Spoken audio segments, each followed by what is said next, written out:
आप सबके माध्यम से चुनौती देना चाहूंगा। मैं खुले दिल से स्वागत करूंगा। राहुल गांधी जी मेरे क्षेत्र में आए, उत्तर मुंबई में, और लड़े। ये अलग बात है कि उन्होंने दुनिया भर के राम का अपमान किया है। ये अलग बात है कि उन्होंने तो राम के अस्तित्व को ही चैलेंज किया। ये अलग बात है कि उन्होंने तो राम सेतु को पूरी तरीके से ध्वस्त करने की योजना बना दी थी। ये अलग बात है कि वो चुनाव आते हैं तो उनको शिव जी भी याद आते हैं, महादेव भी याद आते हैं, और प्रभु श्री राम भी याद आते हैं। अच्छी बात है, कभी तो याद आते हैं, नहीं तो इटली बैठे रहते हैं या अलग अलग देश दुनिया में घूमते फिरते रहते हैं। मी मनापासून स्वागत करतो। उत्तर मुंबईमध्ये उमेदवारी जाहीर झाल्यापासून गेले महिनाभर माननीय पीयूष जी संपर्क करतायत, पण उत्तर मुंबई बद्दल त्यांच्या काही कल्पना आहेत, उत्तर मुंबईचा कशा पद्धतीने पुढे जायचं यासाठी त्यांचे काही विचार आहेत, आणि त्याचबरोबर उत्तर मुंबईमध्ये अशा प्रकारे पत्रकारांना भेटावं, एक इन्फॉर्मल थोड्या गप्पा व्हाव्यात अशी, म्हणजे प्रेस नंतर आपण इथं चहा पिताना पण गप्पा मारूच या, एक तेही कल्पना आपल्यामध्ये होती। गेले महिनाभर ते फिरतात, काही नवीन आयडियाज ते घेऊन आले, आणि आता लवकरच ते नॉमिनेशनही भरणार आहेत। तर त्यापूर्वी एकदा आपला संवाद साधावा हा आजच्या पत्रकार परिषदेचा हेतू आहे।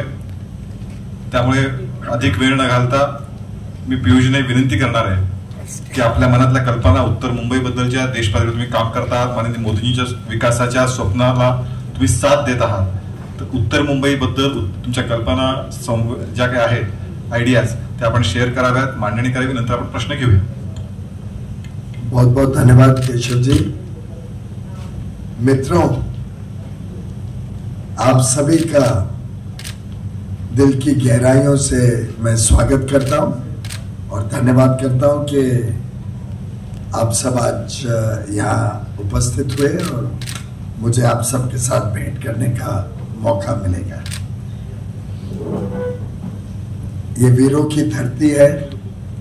छत्रपति शिवाजी महाराज ने जिस प्रकार से भारत की कल्पना की थी, भारत का एक समावेशी विकास की कल्पना की थी, भारत को एक सुरक्षित देश बनाने की कल्पना की थी, और उसके हेतु उनका पूरा कार्यकाल देशभक्ति से ओतप्रोत रहा। जिस प्रकार से लोकमान्य तिलक ने राष्ट्रवाद की कल्पना की, राष्ट्रवाद का संदेश देश को दिया, जो गोपाल कृष्ण गोखले का कुशल नेतृत्व था, इस देश को लाभ मिला। यह जो वैभव और शौर्य संभाजी महाराज का इस प्रदेश को मिला, मुझे बहुत ही गौरव महसूस होता है कि अब मुझे लोकसभा के माध्यम से जनता के बीच जाकर चुनाव लड़कर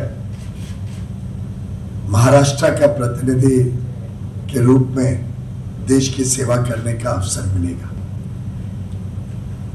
गर्मी भी बहुत बढ़ रही है, राजनीतिक गर्मी भी बहुत बढ़ रही है। पहले 2 फेज पूरे हुए हैं और बड़ा स्पष्ट नजर आता हुआ दिख रहा है कि एनडीए 400 पार का जो धैर्य लेके हम सब निकले हैं, वो अब तेज गति से आगे बढ़ रहा है। मोदी जी का रथ अश्वमेध की तरह तेजी से आगे बढ़ रहा है। मुझे लगता है विपक्ष ने तो उसी दिन हार मान ली थी जिस दिन वो सुप्रीम कोर्ट के दरवाजे खटखटा रहे थे कि ईवीएम में गड़बड़ है। आखिर कर्नाटक में वो जीतते हैं या तेलंगाना में जीतते हैं तब ईवीएम ठीक होता है, और जब देश की जनता उनको उनके भ्रष्टाचार के लिए, उनके कमजोर नेतृत्व के लिए,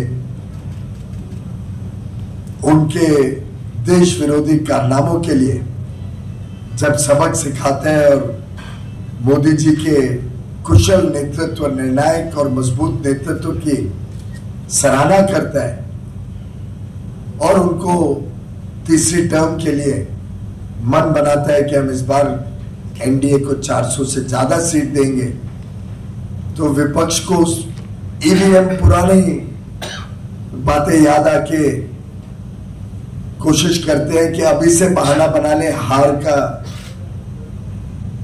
क्या एक्सक्यूज देंगे। सुप्रीम कोर्ट ने सही निर्णय लिया और विपक्ष को एक प्रकार से यह संदेश दिया कि इस देश के व्यवस्था पर, इस देश के कामकाज पर संदेह उठाने की कोई आवश्यकता भी नहीं है, कोई जरूरत भी नहीं है, कोई औचस्व भी नहीं है। इसी प्रकार से जो कांग्रेस पार्टी के मैनिफेस्टो और उनके बड़े वरिष्ठ नेता और उन नेता के सलाहकार, उस परिवार के सलाहकार जिस प्रकार से देश की संपत्ति का जब्त करने का एक योजना बना रहे हैं, इनहेरिटेंस टैक्स लाना हो या वेल्थ टैक्स लाना हो, जिस प्रकार के वक्तव्य और उनके मैनिफेस्टो में लिखा भी है सबके संपत्ति का पूरा लिस्टिंग किया जाएगा। पता नहीं क्या उनके मन में क्या तकलीफ है। अगर मध्यम वर्गीय व्यक्ति बड़ी मेहनत से छोटा मोटा पैसा जोड़ता है, घर बनाता है, उस पर उनकी नजर क्यों जाती है, ये आज तक देश की जनता समझ नहीं पाई। इसी प्रकार से कांग्रेस और उनके मित्र पक्ष बार बार जो सनातन का अपमान कर रहे हैं और उस पे उबाटा के नेता मौन बनाए हुए हैं, ये भी बड़ी हैरानी की बात है देश और महाराष्ट्र की जनता के लिए। मानो ऐसा लगता है कभी कभी कि बाला साहेब ठाकरे जी के पूरे सिद्धांत और जीवन भर की जो उनकी परिश्रम और त्याग था, उसको उबाटा ने पूरी तरीके से छोड़ दिया है। हिंदुत्व के साथ अन्याय कर रहे हैं और हिंदुत्व के लिए लड़ने वाले सभी सैनिक आज एकनाथ शिंदे जी के साथ जाने का शायद सबसे बड़ा कारण उबाटा ने हिंदुत्व का जो त्याग कर दिया है और जिस प्रकार से देश को बांटने वाली जो ताकतें हैं, जिस प्रकार से कांग्रेस जैसी पार्टियां जो बोलती हैं दक्षिणी राज्यों को सोचना पड़ेगा अलग होने के लिए, ऐसी ताकतों के साथ जब उबाटा अपने आप को जोड़ लेती है तो मैं समझता हूं महाराष्ट्र के लिए एक बहुत ही दुर्भाग्य की स्थिति निर्माण होती है, जिसका जवाब इस चुनाव में अवश्य दिया जाएगा जनता द्वारा। मित्रों, प्रधानमंत्री मोदी जी ने मोदी की गारंटी इस नामक एक अलग अलग विषयों को उजागर करते हुए देश को एक विकसित भारत 2047 तक बनाने का जो अमृत काल में हमारा संकल्प है, उस संकल्प के तहत अगले 5 वर्ष में जो काम होने जा रहे हैं उसका एक ब्यौरा देश के समक्ष रखा है। मैं समझता हूं आज पूरा देश उत्साहित है, पूरे देश में एक उमंग है, पूरे देश में एक उत्साह है कि मोदी की गारंटी, जिसमें सामान्य आदमी मानते हैं मोदी ने गारंटी दी है तो गारंटी पूरे होने की गारंटी के साथ आता है। मोदी की गारंटी इस देश को नई ऊंचाइयों पे लेके जाएगी और मेरी प्रतिबद्धता है, मेरा संकल्प है कि मोदी की गारंटी देश को भी आगे लेके जाएगी और मैं इस क्षेत्र का उत्तर मुंबई के प्रतिनिधि के नाते उस गारंटी के तहत दिए हुए वादों को उत्तर मुंबई कैसे अधिक से अधिक लाभ ले सके उसके लिए दिन रात काम करूंगा। फिर चाहे वो उत्तर मुंबई में स्लम रिहैबिलिटेशन कर इन सीटू जहां पे आज स्लम है वहीं पर अच्छी गुणवत्ता वाले हाई क्वालिटी घर लो इनकम परिवारों को मिले, जिससे वो स्लम को ही रीडेवलप किया जाए, जहां पर स्लम है वहीं पर रीडेवलप करके उन परिवारों को भी, उनके बच्चों को भी एक अच्छा घर मिले, एक अच्छी परवरिश मिल सके उस घर में, जो मोदी की गारंटी के पहले ही चैप्टर में गरीबों के कल्याण में बड़े स्पष्ट रूप से उजागर किया गया, या उत्तर मुंबई में world class multi speciality hospital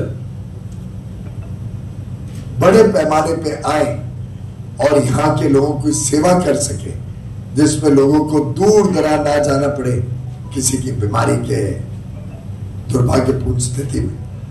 इसी प्रकार से यहां पर अन्य अन्य और विषय मेरे समक्ष आए। आज सुबह मैं national park, Sanjay Gandhi national park में 2 घंटे लोगों से मिलकर आया, लोगों से फीडबैक लेके आया। मैं समझता हूं जन्नत है, जंगल में मंगल है, और वास्तव में इतना आनंद आया वहां पे, वहां के पोटेंशियल को देख के, संभावनाओं को देख के, कि आगे चल के उस क्षेत्र का भी विकास हो। इस क्षेत्र में तेज गति से विकास के कार्य चल रहे हैं, मेट्रो लाइन लग रही है, सीमेंट कंक्रीट रोड बन रही है, ड्रेनेज सिस्टम अपग्रेड हो रहा है, प्रोसेस होने वाला है सभी ड्रेनेज। इसी के साथ साथ कैसे पानी की सुविधा बढ़ाई जाए, वाटर शॉर्टेज से लोगों को मुक्ति मिले, किस प्रकार से इस क्षेत्र के ट्रैफिक की समस्याओं को टेक्नोलॉजी का सहारा लेके, एक बार वैसे तो ये सब इंफ्रास्ट्रक्चर काम पूरे होंगे, गोरेगांव से आगे बोरीवली तक हार्बर लाइन आएगी, मेट्रो सब चालू हो जाएगी, कोस्टल रोड बन जाएगी, सबसे वैसे भी ट्रैफिक की समस्या बड़े पैमाने पे कम होगी। सीमेंट कंक्रीट रोड आने से बारिश में जो बार बार हर वर्ष तकलीफ लोगों को झेलनी पड़ती थी वो भी समाप्त होगी। लेकिन और क्या चीजें जोड़ के इस क्षेत्र को हम एक उत्तम मुंबई बनाए, उसके लिए हर संभव कदम करने का मेरा पक्का विश्वास भी है, आत्मविश्वास भी है और संकल्प भी है। और मित्रों, अच्छी गुणवत्ता वाली शिक्षा मिले, यहाँ पे अच्छी गुणवत्ता वाली स्वास्थ्य सेवाएं मिले, हमारे आने वाली पीढ़ियों को, बच्चों को अच्छी परवरिश मिले, लोग अच्छे घर में रह सकें, अच्छी गुणवत्ता वाले घर में रह सकें, और कैसे इस क्षेत्र में लोगों को हर संभव सुविधा पहुंचाएं। हर मुद्दा जो लोकल मुद्दा मेरे समक्ष रखा जाएगा उसको जिस भी लेवल तक लेके जाना पड़े उस लेवल तक लेके जाकर उसका समाधान ढूंढना, ये मेरा संकल्प है।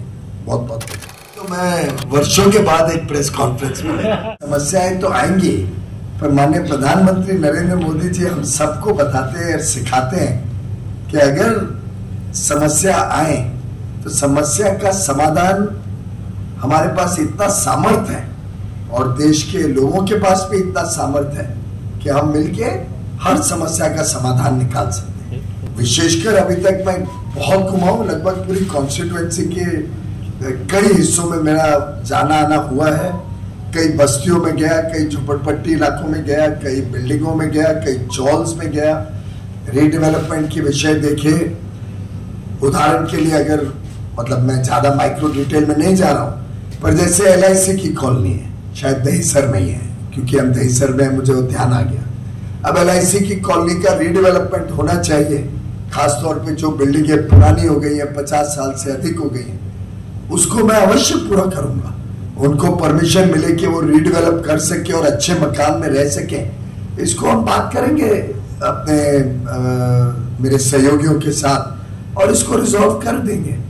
तो ऐसी जो समस्याएं अभी तक शायद ऊपर तक नहीं पहुंच पाए या ऊपर तक जाकर उसका समाधान नहीं निकल पाया, इन समस्याओं के लिए मैं तत्पर रहूंगा। सुशांत सावंत ABP माझा, केंद्र सरकारने आता एक मोठा निर्णय घेतलाय, कांदा निर्यातीला परवानगी दिलेली आहे। ये कभी कभी बताता है कि कैसे न्यूज को तोड़ मरोड़ कर लोगों को गुमराह करने की कोशिश की जाती है, और विशेषकर कुछ लोग विपक्ष में इस चीज में माहिर है कि प्रदेशों को आपस में झगड़ा लगाने के लिए। आपकी जानकारी के लिए हाल में हमने 1 लाख टन का approval Bangladesh, Israel, United Arab Emirates, कई देशों को परमिशन दिए निर्यात करने की।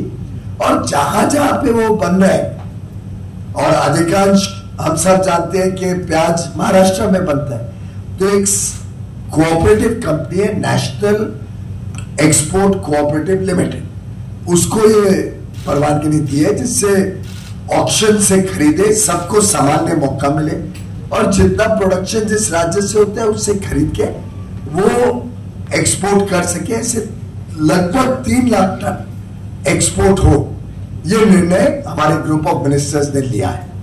आप जानते हैं कि एक्सपोर्ट पे जो बंद किया था ये कोई पहली बार नहीं हुआ है। शरद पवार जी जब कृषि मंत्री थे तब कई बार एक्सपोर्ट पे पाबंदी लगी, कई बार एक्सपोर्ट पे निर्यात पे टैक्स लगा, कई बार minimum export price Sharad Pawar ji ने लगाया। अब उनकी लड़की सुप्रिया सुले जी या उनके नए नए मित्र उबाटा वाले और उनका युवराज कुछ कुछ आरोप लगाते रहते हैं, पर वो भूल जाते हैं कि असलियत पूरी देश के सामने है। कितनी बार शरद पवार जी ने चीनी पे निर्यात पे रोक लगाई या एमईपी लगाई या क्वांटिटी रिस्ट्रिक्शन करी, कितनी बार प्याज पे करी जब वो कृषि मंत्री थे। देश की जरूरतों को प्राथमिकता मिले और 140 करोड़ देशवासियों को सब वस्तुओं पे बहुत महंगाई नहीं तंग करे, ये देश की प्राथमिकता है। और वो प्राथमिकता को बैलेंस मोदी सरकार ने किया। शरद पवार जी के समय वो निर्यात पे रोक लगाते थे, तब किसानों के लिए कुछ करते नहीं थे, किसान बेचारे लाचार रहते थे। मोदी सरकार ने बफर स्टॉक शुरू किया। मोदी सरकार ने पिछले साल तो 60 लाख टन, पहले तो 2 लाख टन, फिर बढ़ा के 5 लाख, फिर लगा किसानों को और सहूलियत चाहिए तो 7 लाख, जिसके कारण किसानों को सही दाम लगभग पूरे साल भर मिलता था। आज भी इसी दिन पिछले साल जो दाम था प्याज का किसानों को मिलता था, आज के दिन उसका 2 गुना दाम किसानों को मिल रहा है आज के दिन। और ये पब्लिक डोमेन में है ये इंफॉर्मेशन, को मैं आपको नहीं बता रहा हूं, लेकिन चुटकुली न्यूज तो बनती है कि गुजरात से 2000 टन एक्सपोर्ट। आप भूल रहे हो कि 3 लाख टन ओवरऑल एक्सपोर्ट और उसमें 1 लाख टन तो ऑलरेडी ऑर्डर्स इशू हो गए एनसीएल को, कि 50,000 टन शायद बांग्लादेश का है, यूएई का पहले 10,000 टन था, उसको और बढ़ा दिया है, अलग अलग देशों का, और आगे चल के और दी जाएगी परवानगी के एक्सपोर्ट होते रहे। हम 28,500 करोड़ रुपए मोदी सरकार अभी तक खर्च चुकी है प्राइस स्टेबलाइजेशन फंड द्वारा, जिससे किसानों से भी सही दाम पे खरीदा जाता है, किसानों को भी तकलीफ नहीं हो, सब्सिडाइज करके उपभोक्ता को सस्ते दाम पे दिया जाता है, चाहे वो दाल हो, प्याज हो, टमाटर हो, आटा हो, चावल हो, जिससे उपभोक्ता पे भी चोट नहीं पड़े। और रही बात तो 2000 टन की, आपको ध्यान होगा शायद अभी तक, पर रिपोर्ट नहीं किया आप लोगों ने, वो 2000 टन व्हाइट अनियन है, जो व्हाइट अनियन सिर्फ और सिर्फ गुजरात में 2000 टन बनते हैं। वैसे तो रोज अनियन कर्नाटक में बनता है, कर्नाटक में कांग्रेस की सरकार है, उसको भी हमने परवानगी दी है कि रोज अनियन भी एक्सपोर्ट हो सकते हैं, क्योंकि रोज अनियन और व्हाइट अनियन भारत में नहीं बिकता है, बहुत महंगा होता है, इसको स्पेशल बनाया जाता है एक्सपोर्ट के लिए, इस पे एमआरएल लेवल बहुत कम होता है, तो ये अलग ही वैरायटी है। इसको पहले भी, आज पहली बार नहीं है, पिछले बार भी, उसके पहले भी जब जब निर्यात पे कुछ पाबंदी आई तब तक इसको अलग से परमिशन दी, क्योंकि ये बहुत महंगा है, यहाँ के लोग खरीदते नहीं। पर हमने साथ ही साथ 3 लाख टन हमारा regular onion, red onion export भी अप्रूव किया है, और जैसे जैसे डिमांड आती है और मार्केट में अगर हमें लगता है हम उसको भी एक्सपोर्ट कर रहे हैं। साथ ही साथ हमने 5 लाख टन का एनसीसीएफ और नैफेड को ऑलरेडी ऑर्डर दे दिया बफर स्टॉक बनाने के, तो किसान सुरक्षित है, देश के उपभोक्ता भी सुरक्षित है। मी तुमचा मतदार पण आहे इथला, आणि इथला पत्रकार म्हणून एक प्रश्न आहे की तुमचं जे नाव जेव्हा डिक्लेअर झाल्यानंतर सामान्य मतदारांच्या मनात हा प्रश्न आहे की तुम्ही कॉर्पोरेट वरच्या लेवलला काम केलेलं, तुम्ही आम्हाला उपलब्ध कसे होणार, हा सगळ्या सामान्य मतदारांमध्ये जेव्हा तुम्हाला लागतो जब एमपी बनता है तो 6 महीने तो व्यक्ति को वैसे ही पार्लियामेंट के लिए दिल्ली में रहना ही पड़ता है ना। तब क्या होता है, जब नागपुर में विधानसभा का सेशन होता है तो क्या एमएलए विधानसभा के लिए नागपुर नहीं जाते? और एक मिनट भाई साहब, आपने प्रश्न पूछा, मुझे जवाब तो देने। 75 मंत्री है देश भर में, देश चलाने के लिए मंत्री तो लगते ही हैं और देश में एक व्यवस्था है। एमपी भी है, मेरे 7 विधायक है इस क्षेत्र में, 5 असेंबली में, प्रवीण दरेकर और भाई गिरकर विधान परिषद में 7 विधायक हैं, हमारे 24 नगर सेवक हैं। हमारी इतनी मजबूत या ताकत है पार्टी की, शिवसेना हो, राष्ट्रवादी हो, बीजेपी हो, आरपीआई अठवले ग्रुप हो, मन से भी हमारे साथ आ गया है, रसपा हो, हमारी तो एकदम मजबूत विश्व की सबसे बड़ी पार्टी भाजपा है। और हमारे यहाँ का पार्टी संगठन, इसको तो हम बाल किला मानते हैं। तो हमारे यहाँ तो पूरी संगठन, सरकार, कॉरपोरेशन हो, राज्य सरकार हो, केंद्र हो, सबकी ताकत साथ में लगती है और मेंबर ऑफ पार्लियामेंट का दायित्व साथ में होता है, कलेक्टिव होता है सबके साथ। तो उपलब्ध, और आज के टेक्नोलॉजी के जमाने में तो हम 24 घंटे उपलब्ध रहते हैं। 24 घंटे टेक्नोलॉजी के माध्यम से कनेक्टिविटी मिलती है सभी को, चाहे वीडियो कॉन्फ्रेंसिंग हो, चाहे मोबाइल हो, व्हाट्सएप हो, फेस टाइम हो, सोशल मीडिया है 24 घंटे। तो मैं समझता हूँ ये प्रचार कुछ लोगों ने कोशिश किया था, पर जितना मैं घुमा हूं पूरे क्षेत्र में, यहाँ की जनता बड़े खुश है। जनता के ध्यान में आए कि आज के पहले जो काम कभी हो नहीं पाए हैं, अब हमारे आदिवासी भाई बहनों के लिए वो कर्मठ कार्यकर्ता और नेता के रूप में अलग अलग सुविधाएं वहां पहुंचाने के लिए काम करते रहे। काफी चीजों का समाधान हुआ, कुछ चीजें हैं जो अभी नहीं हुई है, जो शायद और ज्यादा मेरे इंटरवेंशन से मैं जल्दी कर पाऊंगा। जैसे मैंने आज जब विजिट किया तो मैंने लेक देखे, तो मेरे ध्यान में तुरंत आया कि हमने अगर लेक की ड्रेजिंग करी तो लेक की कैपेसिटी बढ़ जाएगी, तो मुंबई की पानी की समस्या भी सॉल्व होगी। मोदी जी के साथ 10 साल काम करके जो सबसे बड़ा लाभ हुआ है कि मोदी जी की सोच कभी वन ट्रैक नहीं होती है, मल्टी डायमेंशनल होती है। जब वो डायरेक्ट बेनिफिट ट्रांसफर किया उन्होंने, तो उनकी सोच कितनी मल्टी डायमेंशनल थी कि गरीबों को, राजीव गांधी जी कहते थे 100 रुपए बेचता हूं, 15 रुपए पहुंचते हैं, बाकी तो कांग्रेस के भ्रष्टाचारी लोग और बिचौली और दलाल खा जाते हैं। पर उसका समाधान निकाला क्या कांग्रेस ने? कभी इतने साल सरकार में रहे, 55-60 साल कांग्रेस रहे, समाधान नहीं निकाला। मोदी जी ने उसका समाधान पहले ही 2 वर्ष में निकाला। पहले वर्ष में जनधन अकाउंट खोले और आज तो 50 करोड़ जनधन अकाउंट हो गए। पहले वर्ष में डिजिटल इंडिया लॉन्च किया, जिससे देश के कोने कोने तक मोबाइल फोन चले। पहले ही वर्ष में आधार के ऊपर बल दिया, जो पहले चिदम्बरम साहब और प्रणब मुखर्जी जी आपसी झगड़े में आधार लागू ही नहीं कर पा रहे कि चिदम्बरम जी को अलग रजिस्टर बनानी थी, प्रणब दा आधार कार्ड के लिए कोशिश कर रहे थे। प्रणब दा सही थे, पर चिदम्बरम साहब का ईगो बीच में आ गया, उन्होंने बनने नहीं दिया आधार का सिस्टम। नंदन नीलेकनी जी कांग्रेस के प्रत्याशी थे, 2014 में नंदन नीलेकनी कांग्रेस के प्रत्याशी, फिर भी मोदी जी कभी पक्षपात नहीं करते थे। अच्छा लगा उनको, बात आइडिया अच्छी लगी, नंदन नीलेकनी ने प्रेजेंटेशन दी, उन्होंने मेरे पास भेजा, आर.एस. शर्मा उस समय थे और नंदन नीलेकनी, कि तुम प्रेजेंटेशन देखो, ये बात कर रहे, इसमें दम लगता है। और मैंने जब देखा, और मेरे बाकी सहयोगी मंत्री अरुण जेटली जी, अमित शाह जी तब पार्टी के अध्यक्ष थे, सबको लगा कि इसमें दम है, तो हमने ये प्रेस्टीज इश्यू नहीं बनाया कि ये नंदन नीलेकनी ने बनाया। हमने जनधन अकाउंट, आधार और मोबाइल टेक्नोलॉजी, डिजिटल टेक्नोलॉजी, तीनों का साथ लेकर डीबीटी शुरू किया। और देखिए, आज 30 करोड़ से अधिक डायरेक्ट बेनिफिट ट्रांसफर से बिना 1 रुपए भ्रष्टाचार लोगों के खाते में सीधा पैसा गया है, जिसका कितना बड़ा सौगात गरीबों को मिला। और कितना आप सबको भी समाधान हुआ कि आपके टैक्स का दिया हुआ पैसा सदुपयोग हुआ गरीबों के कल्याण में, बजाय के भ्रष्टाचारियों के जेब में गया। इसका आनंद आपको भी आता होगा कि नहीं, कि आपके दिए हुए टैक्स से गरीबों का कितना कल्याण हुआ है। कोकणात प्रचारासाठी पहिली सभा होत आहे, उद्धव ठाकरे तिकडे उद्या असणार आहे। उसमें मुझे क्या कमेंट करना है, तो राजनीति है और लोकतंत्र है, अवश्य उन्होंने सभा करनी चाहिए। चुनाव के दिन दूध का दूध पानी का पानी हो जाएगा। जब हार जाएंगे उबाटा के उम्मीदवार और नारायण राणे प्रचंड बहुमत से जीतेंगे तो सबको पता चल जाएगा कि उबाटा की क्या हालत है।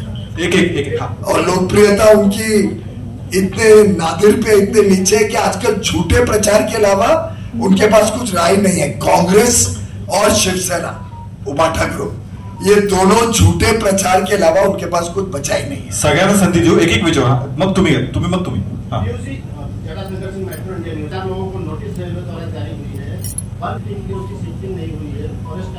से मैंने कहा ना पहले भी कि विषय तो रहेंगे, पर विषय का समाधान निकालने के लिए तो मैं आ रहा हूं। और मैं पक्का, मेरा आत्मविश्वास भी है और संकल्प भी है कि इन सब विषयों के ऊपर गंभीरता से कार्रवाई करें और इसका हल निकालें। सवाल सबके दो सवाल जुड़े हुए आपस में लिंक है। सवाल है कि वायनाड में मतदान हो गया, अब राहुल गांधी जो है वो अमेठी रायबरेली के लिए डिसाइड नहीं कर पाए।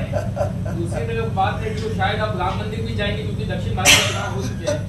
और इसी से जुड़ा हुआ सवाल, क्या आप चुनौती देना चाहेंगे कि राहुल गांधी उत्तर मुंबई से आपके सामने चुनाव लड़ेंगे? मजा आ जाएगा। मैं तो 100% आप सबके माध्यम से चुनौती देना चाहूंगा। मैं खुले दिल से स्वागत करूंगा। राहुल गांधी जी मेरे क्षेत्र में आए, उत्तर मुंबई में, और लड़े। वो चाहे तो उत्तर मुंबई भी आए, अमेठी भी आए, बनारस पे लड़े ना। हिम्मत है तो बनारस पे लड़के दिखाए। जिस कॉन्स्टिट्यूएंसी में लड़ना चाहे उनका स्वागत है, खुले दिल से और खुलेआम स्वागत है। और मुझे लगता है उन्हें 4-5 कॉन्स्टिट्यूएंसी से लड़ना चाहिए। कोई शायद तुक्के में एक आध आ जाए, क्योंकि वायनाड से तो हार रहे हैं। और मेरी बहन स्मृति ईरानी जी उनको अमेठी से इतनी बुरी हार दिलाएंगे इस बार कि फिर वो पार्लियामेंट में तो आने का सवाल नहीं है, पर वो जनता के बीच में जाने लायक नहीं। राम मंदिर में अवश्य जाना चाहिए। ये अलग बात है कि उन्होंने दुनिया भर के राम का अपमान किया है। ये अलग बात है कि उन्होंने तो राम के अस्तित्व को ही चैलेंज किया। ये अलग बात है कि उन्होंने तो राम सेतु को पूरी तरीके से ध्वस्त करने की योजना बना दी थी। ये अलग बात है कि वो चुनाव आते हैं तो उनको शिवजी भी याद आते हैं, महादेव भी याद आते हैं और प्रभु श्री राम भी याद आते हैं। अच्छी बात है, कभी तो याद आते हैं, नहीं तो इटली बैठे रहते हैं या अलग अलग देश दुनियाओं में घूमते फिरते रहते हैं। पर कम से कम चुनाव के दिनों में भी अगर उन्हें भगवान राम आ जाए याद, तो देश का भला ही होगा उसमें। और प्रभु श्री राम इतने उदार दिल के हैं कि जो भक्त उनके पास जाते हैं वो उनका स्वागत करते हैं। अवश्य उन्होंने राम मंदिर जाना चाहिए, प्रभु श्री राम के दर्शन लेने चाहिए। और अपने जो उन्होंने गलतियां की हैं, जिस प्रकार का भ्रष्टाचार उनकी कांग्रेस पार्टी ने बार बार किया है, जिस प्रकार से देश तोड़ने के बयान उनके लोकसभा के पूर्व सांसद, पुरानी लोकसभा, पिछली लोकसभा के सांसद सुरेश, जो Shiv Kumar deputy chief minister के भाई है, जिस प्रकार के बयान देते हैं कि दक्षिणी राज्यों को बाकी देश से अलग होने का सोचना पड़ेगा, जिस प्रकार का सनातन का अपमान उन्हीं के मित्र पक्ष और पार्टी के लोग देते हैं, जिस प्रकार से प्रमोद तिवारी कांग्रेस के उपनेता राज्यसभा के पब्लिकली और शायद इंडिया टुडे पे उन्होंने, मुझे जहां तक याद है, इंटरव्यू में कहा कि इस देश में गांधी परिवार के लिए अलग कानून होना चाहिए। इस प्रकार की जिस सोच के वो नेतृत्व करते हैं, उसके लिए अवश्य प्रभु श्री राम से उन्होंने क्षमा भी मांगनी चाहिए। Sir, Shashank Rao from Hindustan Times. When you were the Minister of Railway, that time the Dharavi redevelopment plan was made, and you had played important role. In this constituency, there are at least 2 major slum pockets, Ganpat Patil Nagar, Akurli, among the few. What are the plans for? Are there similar plans? मैंने शुरू में ही कहा था कि हमारे प्रधानमंत्री जी ने guarantee दी है, मोदी की गारंटी में कॉपी है यहाँ पे किसी के पास? मोदी की गारंटी में पहले ही जो चैप्टर है गरीबों का कल्याण, उसी में स्लम रीडेवलपमेंट एंड रिहेबिलिटेशन का जिक्र किया गया। और मोदी की गारंटी पूरा देश जानता है, गारंटी पूरे होने की गारंटी के साथ आता है। हमारे 2014 का मैनिफेस्टो देख लो, 2019 का संकल्प पत्र देख लो, हमने अधिकांश सभी चीजों पे सफलतापूर्वक काम किया है। तो मेरा मानना है कि प्रधानमंत्री मोदी जी ने जो 3 करोड़ प्रधानमंत्री आवास योजना के तहत अधिक घर, 4 करोड़ परिवारों को मुफ्त में घर हम दे चुके हैं। उसके अलावा 3 करोड़ परिवारों को प्रधानमंत्री आवास योजना में और 3 करोड़ परिवारों को मुफ्त में अच्छे गुणवत्ता वाला पक्का घर देने का वादा दिया है, वो भी पूरा होगा। साथ में स्लम रिहेबिलिटेशन करके उसी कहने पे इस देश की जनता कोई विश्वास नहीं करती। इस देश की जनता को पता है कि भारत का संविधान अगर सुरक्षित है तो वो मोदी जी के हाथों में सुरक्षित है। इस देश के लोगों को, विशेषकर हमारे दलित भाई बहनों को पूरा विश्वास है कि अगर बाबा साहेब का इज्जत किसी ने की तो प्रधानमंत्री नरेंद्र मोदी ने की। उनको भली भांति आज भी याद है कि बाबा साहेब अंबेडकर को भंडारा में हराने के लिए एड़ी चोटी का जोर लगाने वाले इसी परिवार के जवाहरलाल नेहरू थे और कांग्रेस पार्टी। उन्हें भली भांति याद है, इसी मुंबई शहर में बाबा साहेब अंबेडकर को हराने के लिए नेहरू जी ने और गांधी परिवार ने, नेहरू गांधी परिवार ने और कांग्रेस पार्टी ने कोई कसर नहीं छोड़ी। उन्हें भली भांति याद है कि भारत रत्न कभी कांग्रेस ने नहीं दिया बाबा साहेब अंबेडकर। उनको भली भांति ध्यान में है कि 5 तीर्थ की जो डेवलपमेंट की वो प्रधानमंत्री मोदी जी ने की। उनको भली भांति अवगत है कि जो क्षेत्र में आज देख रहा हूं, वस्त्र विभाग, टेक्सटाइल्स, उसकी एनटीसी की इंदु मिल प्रधानमंत्री नरेंद्र मोदी ने उपलब्ध कराई, जिसमें एक भव्य स्मारक बाबा साहेब अंबेडकर के लिए बन रहा है। हमारे दलित भाई बहन जानते हैं कि जहां पे बाबा साहेब अंबेडकर लंदन में रहते थे, यूके में, उस जगह को खरीदने का काम बीजेपी मोदी सरकार ने किया और उसको एक स्मारक बनाया। तो मैं समझता हूं बाबा साहेब अंबेडकर का बार बार अपमान जो कांग्रेस ने किया है, उसका मुंह तोड़ जवाब इस देश की जनता कांग्रेस और उनके मित्र पक्ष को इस बार देने जा रही है। और हमारी 400 पार जो सीटें एनडीए की आ रही हैं, ये स्पष्ट रूप से 2 चरण चुनाव के बाद दिखता है।